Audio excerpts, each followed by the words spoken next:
Know Thyself is dedicated to the exploration of the most rewarding task an individual can ever embark on, the journey to find oneself.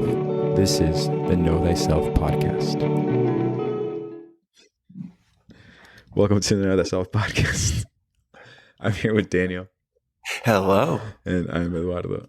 That was a great way to just sort of check audio. Daniel just knows how to make me laugh. Hey, man, it's really good to see you today. And very exciting stuff we've already been talking about off air or out of the recording sessions. And, you know, just sort of finding a way to come back from the last episode in regards to the year of the dragon and, you know, so much of the energies that we talk about and the vibrational codes that I was just saying before we hit record that affect our lives that then lead us to this conversation. And the conversation that Daniel and I are talking about is sort of the spiritual construct that Daniel was referring to while we were debriefing, and sort of understanding like what that really represents. You know, when we talk about vibrational code, for instance, you know, you've heard multiple times, you know, what you put out into the universe will tend to come back to you. You know, the way these patterns work and the way that you can connect to these patterns can obviously have an effect on not just yourself, but on the people around you and what your reality ends up presenting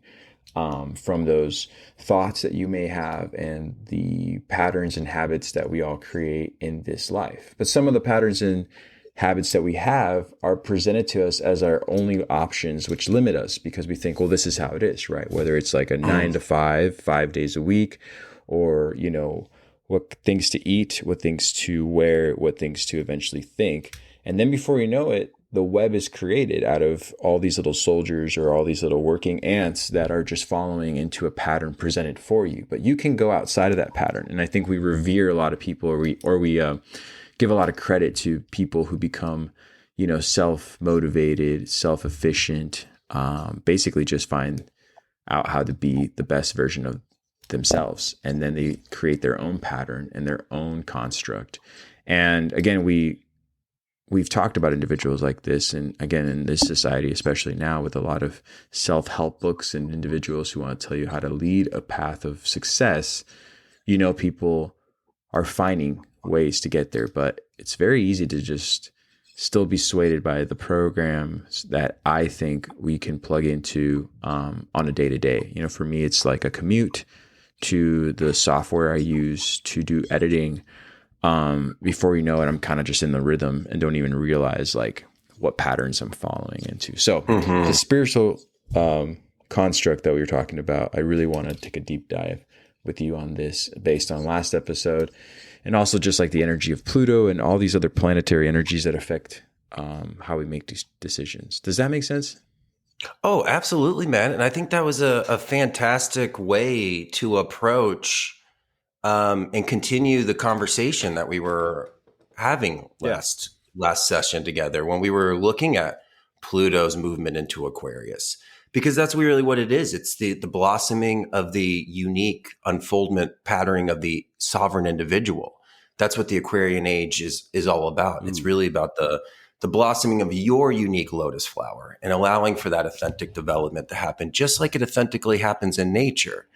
And it's one of those things that we really have to understand uniquely, not only how this universe like specifically speaks to us and communicates to us, but also how we specifically communicate with it and how we can better get its attention and understand what it's looking for us to unfold through the cycles and patterns that are constantly presented to us. The fixed patterns of this reality tell us the fixed component of almost the programming within the spiritual construct. And this is something that it is fixed in time. There's no changing that the Pluto is moving into Aquarius. There's nothing we can do about it. But our awareness, our understanding of what that backdrop is going to present for the potential cycles and patterns, and for this new awareness of how to use our energy, well, that's going to create assistance with us in that process. But that's time. That's a fixed component about this reality. We can't alter those components, but it's about learning that dance and then understanding how to dance more, you know, with a flow with it. And eventually the nature asks the right magician to lead the dance, to assist in its process of the unfoldment of the collective consciousness, this understanding of love, truth, and wisdom. And that's the highest accord of understanding this beautiful dance that's happening within this spiritual construct. And what's so fascinating about this construct as it's like this construct of experience, but there is two programs running, and that's the tree of life and the tree of death. And understanding how these are in operation allows for us to shift our frame of reference within the construct, to pay attention and to point our spiritual direction towards the tree of life, towards the extracting of love, truth, and wisdom out of every moment, to the advancement, to the better attunement of our imagination, our intuition, and our empathy. These unique tools that the tree of life offers with its path.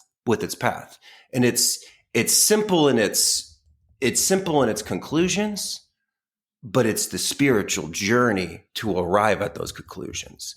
But the end is so simple in the spiritual process. That's what's so fascinating about it. But the journey to it is a lifelong journey that the sovereign has to take, and it has to always understand. And it very much is, when we're kind of speaking about spirituality, it's very much like this path of like riding the bike, and you ride the bike and then you fall off and you forget, right? And then you forget what you are, and you get caught up into the carnal carnival. You get hypnotized by the lights and the music, and you play the games. But then there's this remembering again, and you get back on the bike, and you start getting connected again, and you continue the spiritual journey. And as we spiritually develop, there's less times that we're spending off the bike. Like even when we fall down, we get back up faster. But it's a unique process because you really don't see the distance that you cover because of this. Because once you're cruising, you're just in the flow. And that's what's so amazing. And that's what we're really looking at is understanding this construct, understanding it as this unique programs of like codes that it's presenting to us. And through our active alchemical observation, we can learn to decode these codes and better understand how this universal life force is trying to simply communicate through us through the complicated matrix. And it's going to be so simple. It's in those simple moments that you have like this beautiful connection in nature, when you're at this like peace in the yoga mat, when you're in this like deep meditation. It's these like deep awarenesses. But if we're not in tune to that, how it speaks to us, and understand how it kind of communicates through these codes of experience, we have blinders on, and that's what that magnetic pull of that, like the hive, carnal carnival matrix is. It pulls you away from this awareness of the bigger thing that's happening, and the remembrance of, I'm not from this experience. I'm not from here. I'm traveling through here, traveling through the valley of the shadow of death.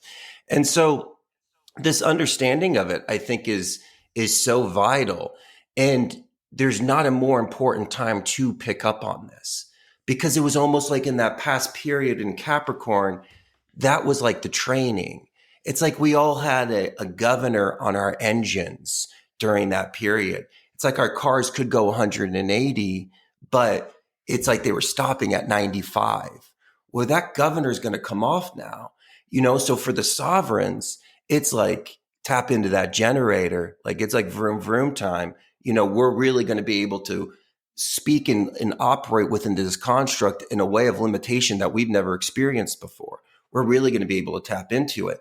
But if you weren't learning your spiritual tools in these past 20 years, you're going to go right into the wall at 180 miles per hour, because you didn't even know that the construct was going to be so receptive to you.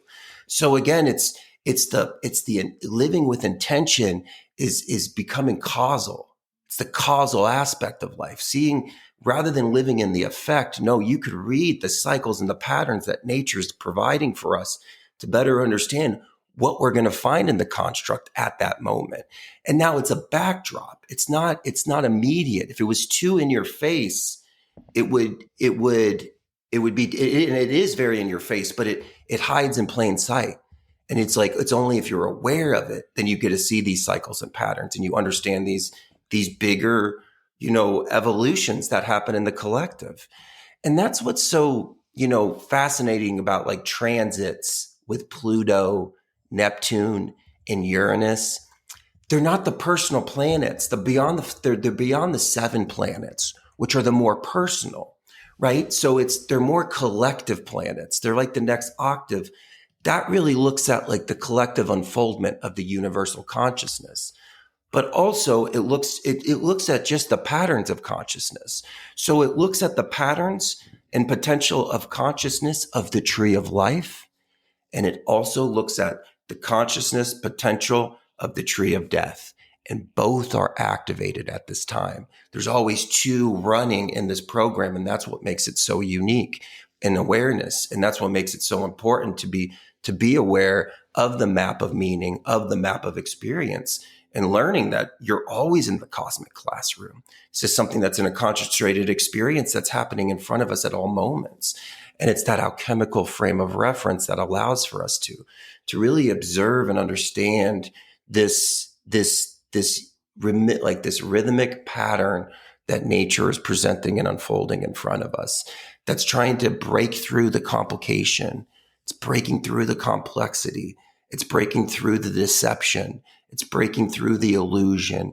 And it's a simple, simple truth that's coming through.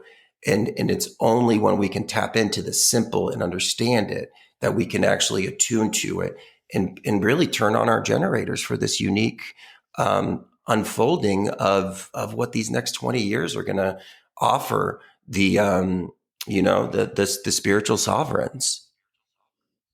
Right. No, well said, man.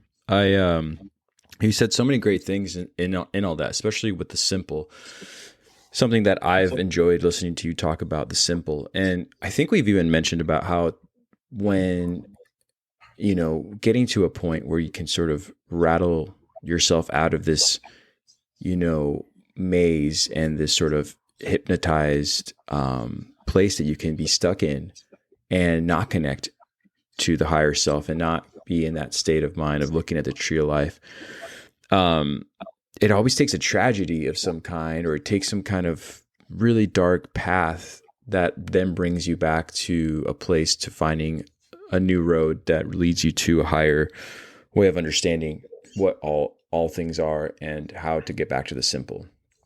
And that's kind of what I really see in a lot of people is that if they're stuck, if they're stuck in terms of their spiritual connection to the simple and to truth and love and wisdom, if they're stuck and not able to touch in that reality, then there's substance and there's other different modes of entertainment that might get us there.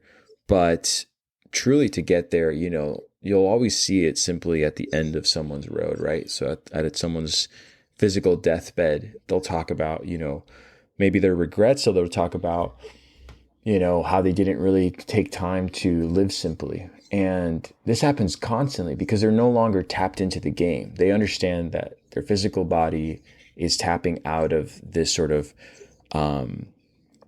program that's been put in front of us to sort of connect to and try to win this game at, and that might be with money, and that might be with security, and that might be with the fears of the fears. It's like, okay, we need you to believe in these fears. We need you to understand that these fears are real and they could happen at any point in time. And if you really concentrate your energy on how to avoid these accidents that could happen to your life, you might just retire and move to Florida.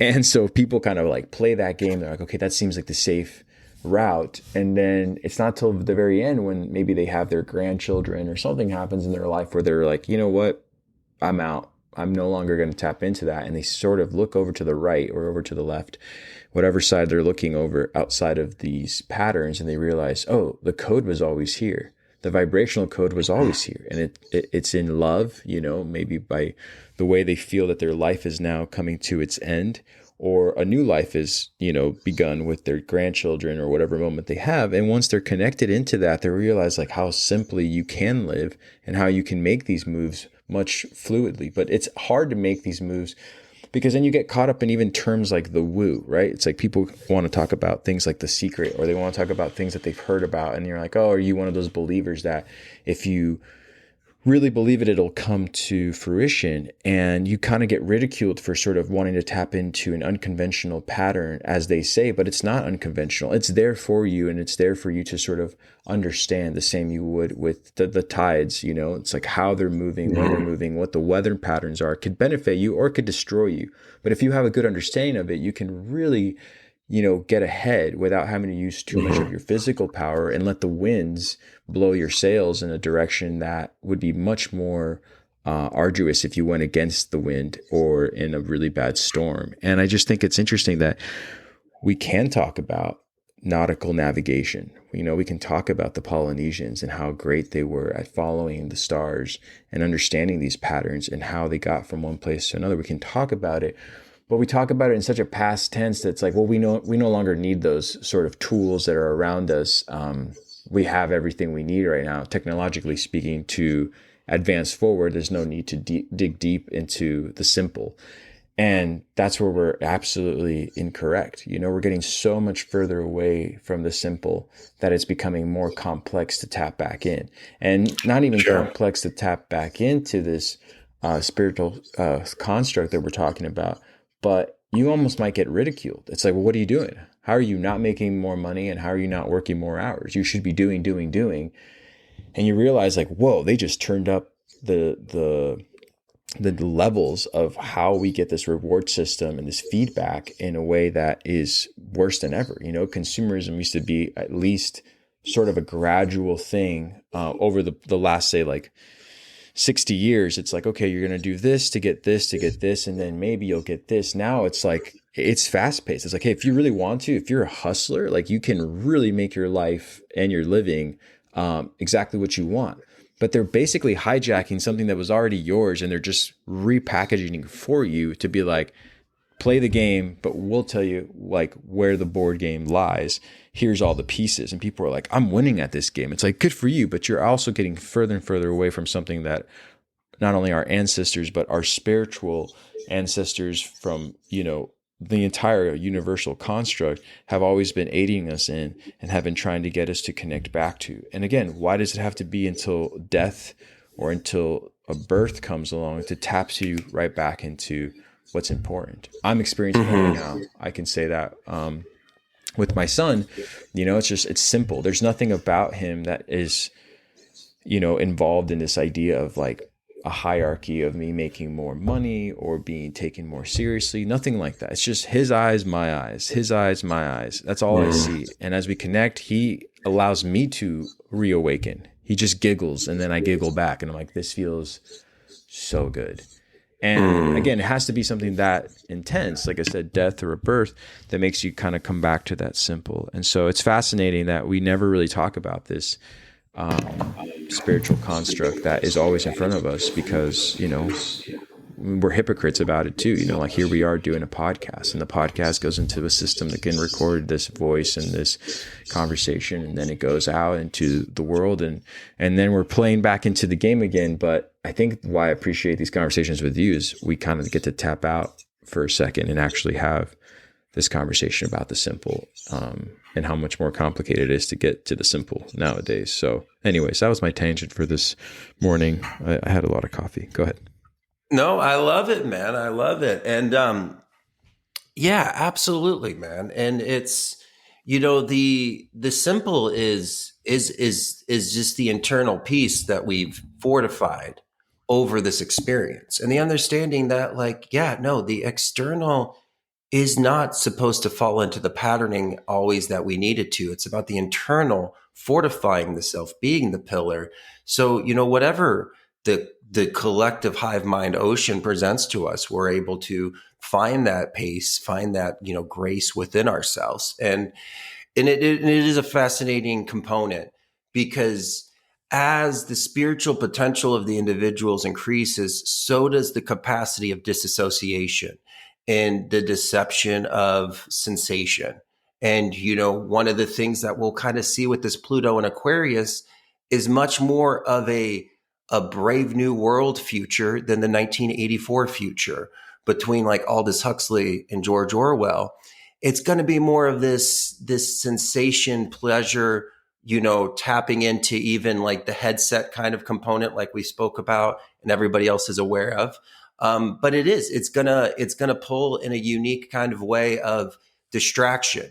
But just as the cycles and patterns and the amplification and potential of spiritual growth is presented to the collective sovereigns within the system, so is the capacity for dissolution and dissolving of that spiritual connection through new ways and through new means. There's like a reason why right after this, like this is when the more hip headsets came out, was this year.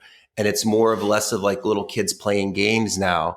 And now we're seeing these like people walking around New York City with it, on the New York subways with it. It's starting to become more accepted. Well, that was in accordance with this plan of Pluto and Aquarius, because Aquarius is the sign of technology. It's the sign of interconnected networkness. But also how we can utilize that as individuals is, you spoke about this beautiful connection with your ancestors. And there is something unique about the memory of your clay. Just like your blood has a memory. We did that episode on blood, that idea that like you are your great great grandfather, just a different permutation of him. Your blood has a memory. Well, so does your clay. And your clay is something you can tap into, and you can actually extract information from it by, tapping into codes, rituals that were aligned with that clay. So it's a very powerful thing to be able to do. But what's unique is as we're approaching this age of Aquarius, we have this more interconnectedness into the collective history of everybody. And so now not only do we have the potential to spiritually tap into rituals of things that might have not been our clay, not only do we have the potential to do that and connect to an ancestral vibration that like wasn't a part of our clay in this, at least in this vessel, but it could have been part of our like spiritual karmic, it could be in the history of our karmic understanding. Like we could have been in that vessel of that clay in a past life or something. We have access to that information. And not only do we have access to that potential to tap into all of the collective ancestor programs of these deep wisdom, but we also have access to the information because this is the age of Aquarius. I could get a book on Druidism. I could get a book on esoteric hoodoo. I could get a book on, Australian understanding of Aboriginal, like their spiritual process. It's like it's all out there. It's all these potential connections to these deeper ancestral understandings. It's part of that age of Aquarius because we're a part of this network of connection, and we can really much like learn through the collective at this moment. Even like and we can even see this component of technology, how we can use it with the tree of life. Because there is experiences that I witnessed online that I personally couldn't experience by myself. Like somebody hiking a mountain somewhere and they like summit and they post a video of it, building a mud hut in Africa, watching a video of this. Like I personally wouldn't have been able to experience this without the age of Aquarius, but all of a sudden I have this unique frame of reference. I have this unique experience that I was able to witness something that I didn't have to like physically travel to. So it's a fascinating thing in the age of Aquarius. Technology is not an evil thing. It's how we use it. You can really enhance it. Like, thinking about like experiences I would not have, right? So a couple of days ago, it randomly came up on like when I turned on to like watch a video, and it was this person who was, their voice was so much excitement, and they were like at home. Right. And that's what they were saying. Like, I'm at home. I'm at home. And from my frame of reference, they were saying I'm at home, going my frame of reference of how I understand speed, 1,000,000 miles per hour on a motorcycle. And they're weaving in and out of traffic and they're speaking calmly. And they even start singing the song, Careless Whisper, by George Michael, just like so comfortably going at like 150 miles per hour on this motorbike, sweeping through traffic. I will never have that experience within this vessel going 150 miles per hour, calmly singing Careless Whisper on a motor, like on like a motorcycle. Yeah. But through the age of Aquarius and this understanding of this connection with technology, I was able to experience it now vicariously through the lens of like a video feed. But still, like my mind has never even seen like that kind of speed. It's like a very fascinating thing of like what technology does to this advancement of consciousness. Thinking about when we didn't have this kind of technology, and not saying it's the first time we've ever did. I don't know. We could have had it before in the Right. past, but it's such a unique way of experience outside of like living in the same village your whole life.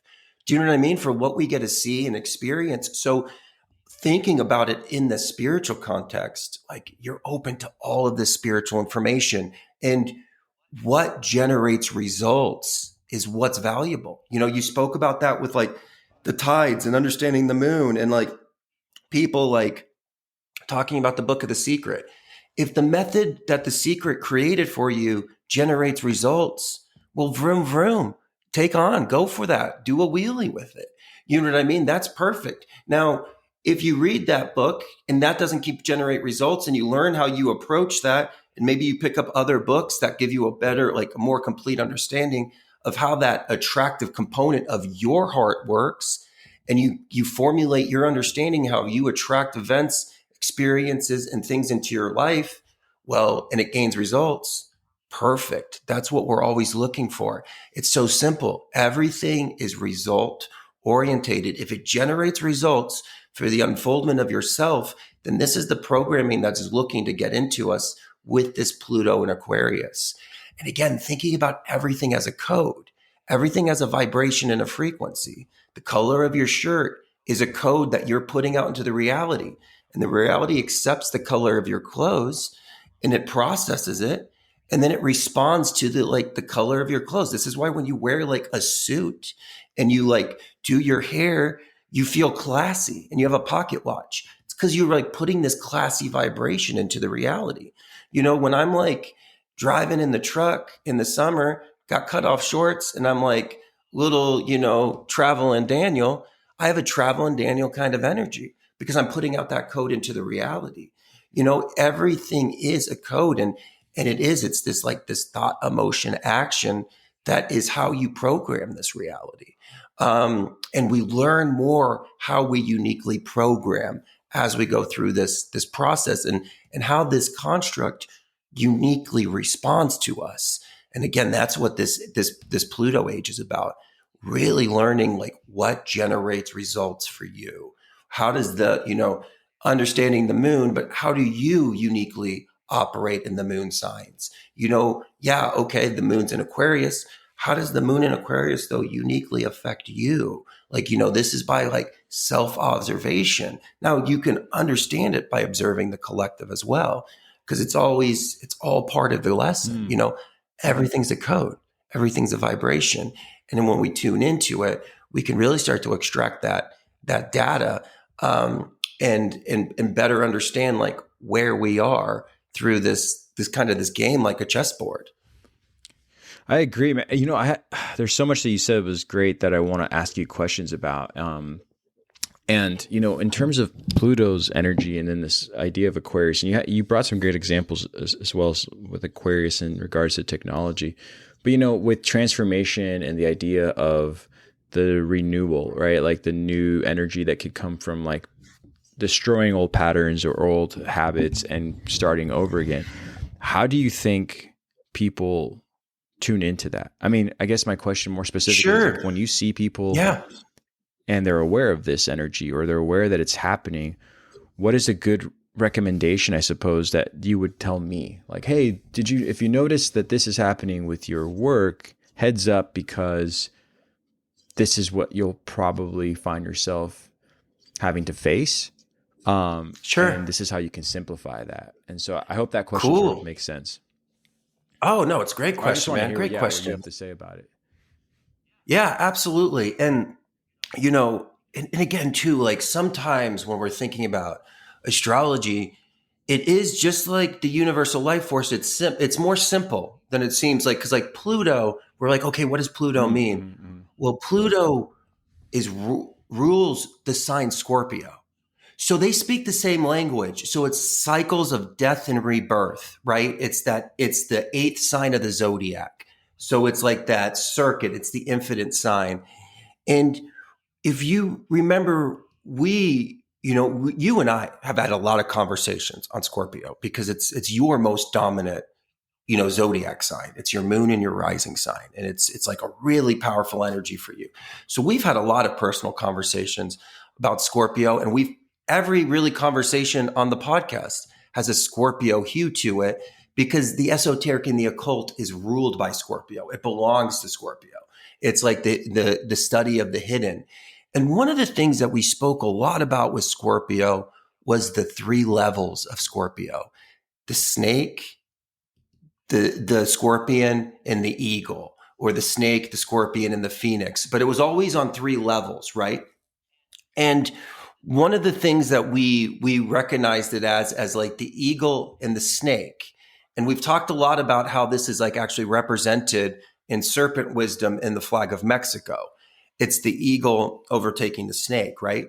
Well, a really important way of thinking about this as like how we approach cycles and patterns is the eagle in this representation is going to represent the highest version of Scorpio. Like you could see it as the phoenix, absolutely, and that's the deepest way. But in this allegorical representation that we're discussing and opening with our imagination, the eagle's representing the spiritual level of seeing cycles and patterns from the spiritual bird's eye view, right? The snake is going to represent the lowest form of cycles and patterns. This is the cycles and patterns that are coming out of the R complex. They're sexually driven, they're passion, desire based, right? Low patterns, low vibration, low frequency patterns that have been created. Very physical, right? Trauma even, and things like that. Well, when the eagle, which is the spiritual Scorpio has to, encounter this pattern with the snake, it doesn't go down to the level of the ground and fight the snake there. No, the eagle picks up the snake and it brings up that lower cycle and pattern of this low base formation of this calcinized component of ourselves, and it brings it high in the sky into the spiritual realm, and then it lets it go. And the snake now it doesn't have its territory to fight in because the snake is good on the ground. Snake is good to slither. It's in its territory. The eagle takes it out of the territory, brings it up to the spiritual awareness, lets it go, re-sees it. So it lets it go, re-sees the cycle and pattern in the sky, catches it where it's vulnerable, and kills it. And it kills it through the death and the rebirth, and it kills it into the level of the spiritual. It doesn't change the pattern in the level that the pattern was created. It has to raise it above the pattern into the spiritual. And that's also why we have to let it go before we can actually heal it. And that's why, like, you go and you see this pattern of this like deep thing that happened to you as a child, and it created this cycle and pattern where you bring it up into the spiritual lens, and then you let it go, and then you get it to where it was vulnerable. Where did the pain come from? What did we start covering up with that wound? Because that's what these cycles and patterns are. They're cubes over something that was like a cut in us. And it was something that was exposed, that was sensitive. And our lower ego knew that if we healed that, we would have a more connection to the true source of life. So it covered it with literally lead, the unincorporated component of ourselves. And they build up over these scars. And that's what these thick, that's what gets calcified in alchemy. And the first step is these like cycles and patterns of thought, these emotional responses, this thought of the lower ego coming in and bringing on this like deception energy, and so when we approach cycles and patterns in this age of Aquarius, that's what we're looking at. How do I become the eagle? How do I catch it and bring it above and then get it in that space that I can actually destroy it, because it kills it, but then it goes to the ground and it uses the corpse of that snake to create new patterns. It nurtures the ground, but it's nurturing this ground with this death and rebirth of the spiritual energy. And when it puts its spiritual energy into it and kills that pattern, it plants the seed of that spiritual energy when it dies. And that becomes a spiritual sprout in the future. And that's why you don't realize how like you break a big pattern in your life and you incorporate a deeper part of yourself. You don't realize that like 2 months later, you're washing your hands and you have the most insightful moment of your entire life. You don't realize that that seed was planted 2 months ago when you faced off against a cycle and pattern and you took it to that space and you slayed it for it to be reborn as something bigger. Now you have this bigger insight. Now you got this little baby with you, like this little baby warrior with you. Now you have the relationships you wanted. Now you have the career that's attuned to your purpose and the labor of how you want to serve the universe. They're tied together. It's blended together, but it comes through these cycles and patterns and understanding that when you slay the snake, it becomes the seeds of deeper wisdom. And you really get to understand like the benefactor energy that came with the serpent cult. The serpent cult is the understanding of Enoch. It is the understanding of Jesus. It's the benefactor's energy of like prophets that come to show you how to slay your paradigm and slay your awareness of like what you really are and to remind you just how special humans are. And so, even when you go the deepest into the story of humans' history, something was put into humans that wasn't planned, and it made us more powerful than the ones that were created by. And that's in the deepest, oldest Sumerian text, right? There's something so special in us that this serpent wisdom is always trying to uncover. And the thing is it's infinite. So the more you go through death and rebirth, the more you raise up your ability to be this transmitter of this universal life force energy. And the more you clear up blocks, the more this universal life force energy can flow through you. And it truly will be this blooming illumination. And this is going to be in your informed field. And your informed field is what's going to actually be what penetrates into other people's fields.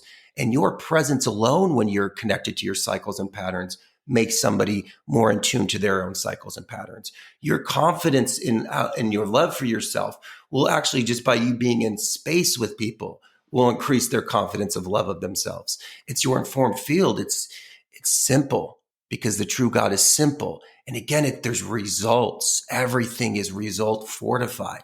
This universal laws will benefit and they will present results when we align ourselves and understand it, and that's what the game of chess is about.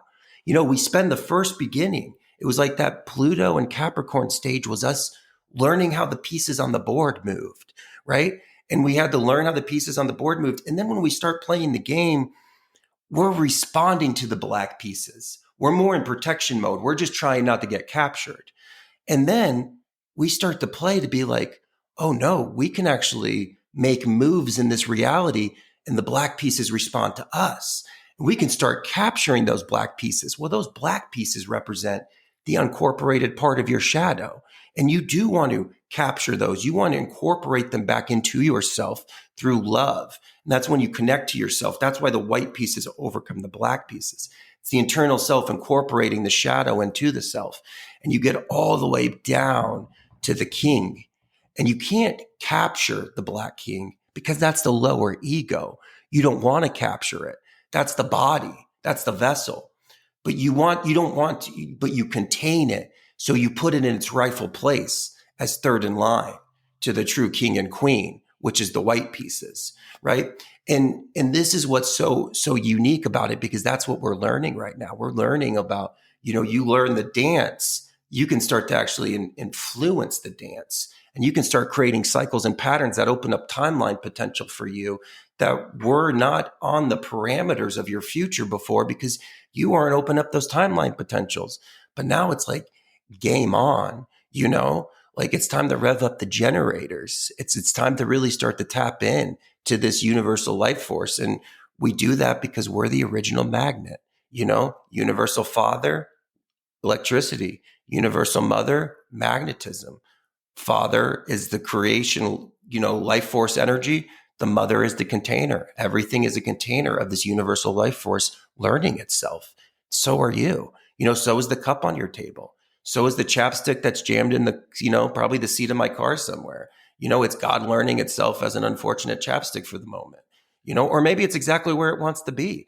It knows more than I do. You know what I mean? I'm just kidding. I don't really use chapstick that often, but it's probably not chapstick, but it's probably something. It could be anything.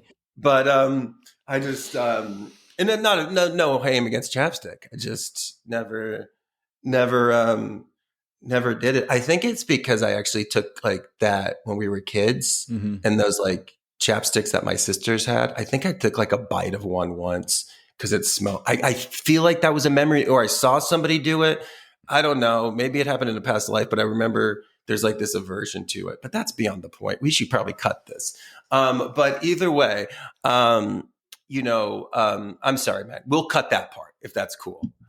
I don't know, man. I mean, I did take a bite out of chapstick, I'm pretty sure, at one point. So I'm right there Maybe it with was you. you. Maybe it was your story to me about No, it. You know no.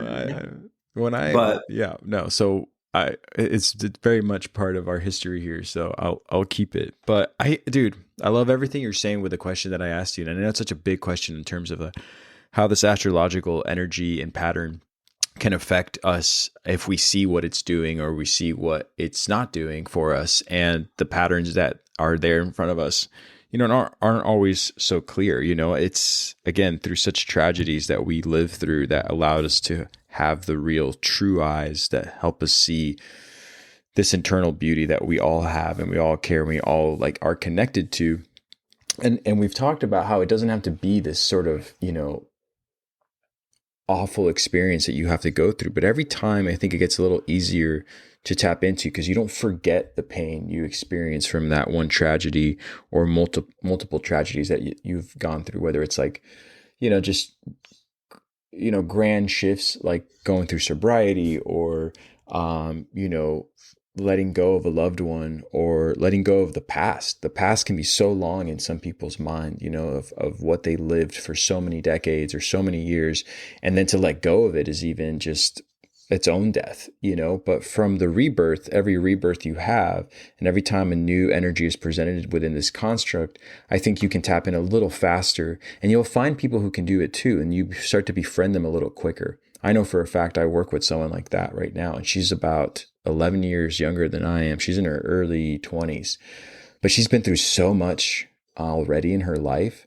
So the trivial things of life that other people might be complaining about, she doesn't. And her and I just kind of laugh about how fortunate we are to be creators in this business that we're in, and how we're getting paid to do the things that no one else wants to do to, gain whatever they need to gain in terms of our abilities. And again, I've complimented her several times, but it's clear as you hear her story that it's been so much for her since day one, since she was born. So she sees the patterns and she laughs at the things that people are so sort of stuck into. You know what I mean? mm-hmm. You can make a big drama out of being in a situation that you could get yourself out of, and you may be making it even worse. I knew people like this where, yes, you have fallen in this metaphor into a pit of sand or quicksand that's sort of bogging you down, but you're also thrashing and throwing a temper tantrum that's sinking you even deeper.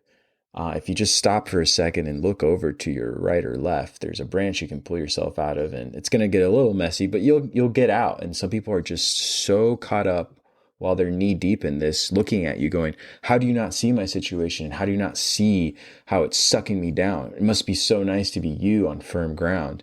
And I didn't mean for that to rhyme, but and you want to tell them, like, I just decided not to thrash around and make the situation worse, but like my ankles are dirty too. Like I just got out of it and I found a way out of it. And now I see more of them around this entire ground that we're walking on. But I'm going to go around them and I'm going to dodge them so I don't fall back in. And if I do, it's going to be okay because I know what to do already. And you move on that way. And some people just do not want to do that. That was like straight Dr. Seuss that you just did. That whole thing was, I was going to say, ain't no crime to a rhyme, but you kept that going. I'm going to listen back to that. I like that understanding. But yeah, no, please keep going because I'm digging what you're saying. I just think it's interesting, these patterns, that even if you see them, right, even if you have an understanding, like you have such a good understanding, I'm sure that when you do people's charts, you're not there to just give them advice. They're just curious about what they can do with the information you're giving them as to where these metaphorical quicksand piles are in their path. It's really up to them on how they're going to react when they fall in, because it's not a matter of if they're going to fall in. You're going to fall in, but what are you going to do once you're there? And how are you going to either make it worse or learn from it and come back out and keep going and understanding this dance? And something that you said that really energized this conversation that I'm on right now with you also was when you talked about the dance and how you can create your own dance and how your dance will also affect others to maybe start a new dance. And this tangent of metaphors here, there's also other music that hasn't been played yet. And you find a lot of people who are creating their own music, which then creates the dance, which then creates a new set of patterns. And we all have the ability to do that, even if we think we're not in some kind of rhythm or musically inclined. It's like we have a way in how we speak and how we speak about ourselves that creates this sort of vibrational code that's out there. And in this metaphor of music, it's these notes that are being played that come out of you, and someone's going to hear them. You know what I mean? And those people who are hearing this sound are either going to collaborate with you, or they're going to just mimic your sound, and you guys together are going to just keep destroying, patterns that are not, very good for the community around you. And then before you know it, you're isolated with this person, or some of you are isolated together in this low hanging or this low vibrating codes. I mean, people are plugged into all kinds of vibrational codes. Some are just low and some are high frequency. And the ones that you want to be a part of, and for me at least, are the ones that, bring you fulfillment, bring you closer to truth, love, and wisdom, as you like to say, at all times. It just gets harder to do. You know what I mean? You find that the simplest things, like a picnic with someone you really care about, is what actually helps you tap back in so fast. You're like, was it the sandwich or was it the blanket that I brought to this picnic? And it's like, no, it was the moment you took to just like let the birds chirp around and let nature do its course as the sun travels over your head and down into a sunset that just kind of re-tapped into you, or allowed you to re-tap in to this vibrational code that's there in front of us. But thank you for answering that question in terms of like Pluto and its energy, just because, I mean, there's always going to be new energies. But what were you going to say, man? I think you had something to say right there. No, man. And I loved what you were saying, especially about that component of like capturing the moments. And that's a big tool as well, is knowing like something that we've spoke about just in passing, and it probably is a subject that we can do, a whole conversation on, is that understanding of like how we misuse the word God damn it. When really in those moments, we should, in those moments when we're at the picnic, God damn it, damn this moment of bliss, damn this moment that I'm fully connected to the universe and I remember who I am. I remember that I'm traveling through the valley of the shadow of death and I'm an immortal soul. Damn this moment. Store this moment inside of my code so I can extract this moment when I don't find myself in an external, external experience that resonates this piece that I find right now. So using that component of like, God damn it, God, help me store this for future references. And like, you can do that in so many moments. In a laugh, God damn it. You see a puppy, God damn it, like store all of that energy. You got to play with it because that's what's going to fortify you. Yeah. And this also helps you in areas of like, hey, is my energy going to be received like I want it to be right now? And maybe it's not. Like maybe this person you're with, you're like, should I say this to them? And you're like, actually, I don't think they're going to like, I don't think this is the person for this. God damn this wisdom for me, because like, and like, let me like, or even like, damn the moment of the wisdom that you find. Like insights about yourself. You come to this realization of yourself. God damn it. Store this remembrance of me. Help me remember this in my informed field so I can come back to this understanding. Help me store this through like components of like what gets kind of wiped at me at night. And that's again why it's so good to like have these nighttime reflections and look at what you asked to be damned throughout the day and to record it. Because again, your oversoul, universal life force is storing that but your lower ego is just like, what did you want to remember? And it's coming for that. And that's why you put it into, that's why you like collapse it into some kind of aspect that your informed field is going to be able to remember this, whether it's a sigil, whether it's words on paper. The sigil is a unique one because it keeps it between you and the universal life force, and the demiurge doesn't understand it as much, because like the tree of death, it can't read your mind. It reads you like Terminator reads you. It reads your heart rate. It reads what secretions are happening. It reads your body temperature. It reads like your response to stimuli. Can't read your mind. And this is the deep story of like Enoch, and we'll go really deep into this. But this is even like the deep components of the Kabbalah with like the understanding of Thoth. Why you don't say it. When you speak something, yeah, the universe hears it, but so does the lower ego. So does so does the tree of death. The matrix hears it. That's why it's always trying to get you to speak. That's why it's always trying to get you to type out your messages and wants to learn more, and this is what's so brilliant about Enoch and the pyramid. And we'll talk about that story, but, talk about the ultimate magician. It was Enoch. There's a reason why, he just ascended to heaven, because he turned the game on, so we can all turn our games on. And it was through understanding how this operation works. But we'll speak about that. This conversation again about the construct is that it's like a scratch and sniff sticker. Like we're only scratching sniff, and we've been scratching it the whole time. And it's just every time you get a little bit more of its essence.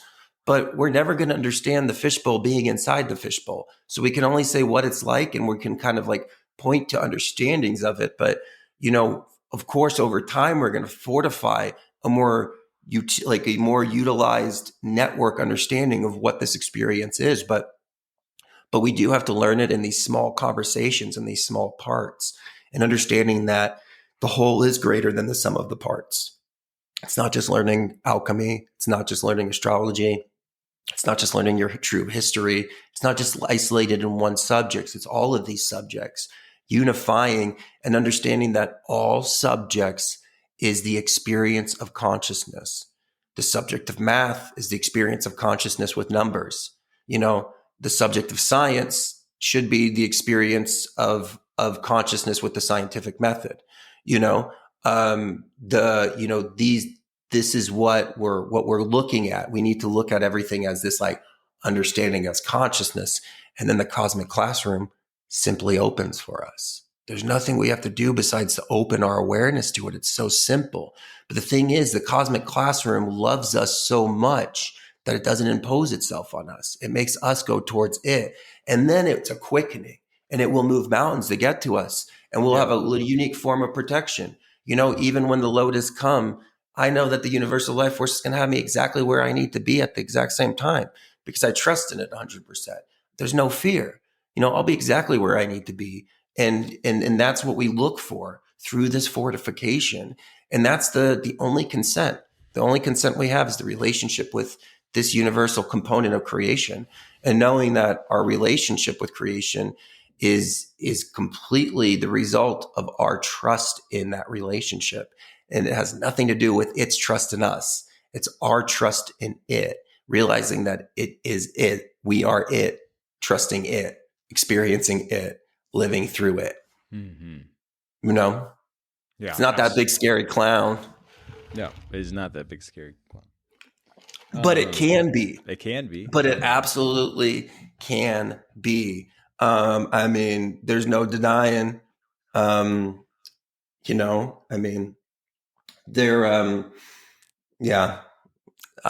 just going to hold my tongue. I don't know what was about to come out of my mouth. Well, I was going to say that story in itself is made by an individual who's seen the opposite. When you talk about the tree of death, someone like Stephen King definitely has an understanding of a darker side of things that, come out of us and interact with us at all times. And if we let it and feed it, it may just take us down to its depths. But something we talk about here all the time. So sure. That's what I was going to say about it when you brought up it. But I love everything you're saying, man. I really appreciate sort of the spiritual guidance you have for not just a complex but simple topic in terms of the vibrational code that exists, but how it's right there in front of us for the taking. And I think everybody wants to know how. How can I take it? How can I, understand it? Is it going to take eons to, sift through all of this, ancient wisdom um, and ancient texts and readings and understandings of different individuals who were tapped into this? And I think my answer for that is I don't know what it's going to take for someone to tap in. Again, it could be an experience in life, or it could be just your curiosity that even brought you to this moment of listening to two individuals like this foolishly just have a great conversation about what they believe is the ultimate quest. And that is to just live simply within truth, love, and wisdom. And that's all I'm trying to do. I'm actually trying my hardest to undo the trying. That's my goal right now is to float down that river and to be at peace. As you said earlier, we're all looking to be at peace, but I think that's where the meditation lies. If meditating was so easy, everyone would be doing it, but everyone realizes, no, I need to make space, I need to make time, and I need to have a moment with myself to tap into this code. And people are like, I'll do it tomorrow. And then you're back tapped into the noisiest and most rattling vibration that exists at all times. You know what I mean? Even the moment we wake up with a cup of caffeine, it's like, oh, I'm drinking this caffeine not because I didn't get enough sleep, but or just because of that, but I need to kind of get to the tempo of what's happening outside those windows. A lot of people I think don't realize that. They're like just energizing themselves to fall into the roller coaster. It's like, I need a running start. Here it is. And I know some people aren't really so much involved in caffeine and caffeinated drinks to get this vibe, but there's other ways to just jump right in. And that might just be by looking at your phone constantly, or just like finding drama, looking for drama, looking for problems at all times, because you feed off of that in a way. And, I hope that people can just turn away from that, turn off, and tune into, again, what this vibrational code can do for all of us. You know what I mean? Absolutely, man. Well, that's all I have to say for today, man. Again, I think it just took it all out in some of those rants there. But anything else you want to add to this idea of the spiritual construct? Well, yeah, like kind of, this is going to be something we completely build off of. And it's something we've, again, been building off of since the very beginning. And so it's just continuing the conversations and just opening up this space for it. And of course, we're going to continue looking at things like the tarot and components like that. But this will just be a forever conversation because it will make us bring up back into time. It will connect us back to looking at ancient text, especially within like the New Testament, Sumerian, things like that. So this is just, it's only just the beginning. But my friend, I had such a lovely experience chatting with you this morning. Well, goddamn. God damn it. All right, man. Well, I will let you go, and we'll connect with all of you. Thank you for all the listeners and all the support and all the great feedback for us just putting these episodes out. We appreciate you full-heartedly. We love our community, and dude, I love you, man. I love you and love the community. Thank you for sharing that as well. And I completely resonate with everything. And so, well, I guess until next time? Until next question time. mark?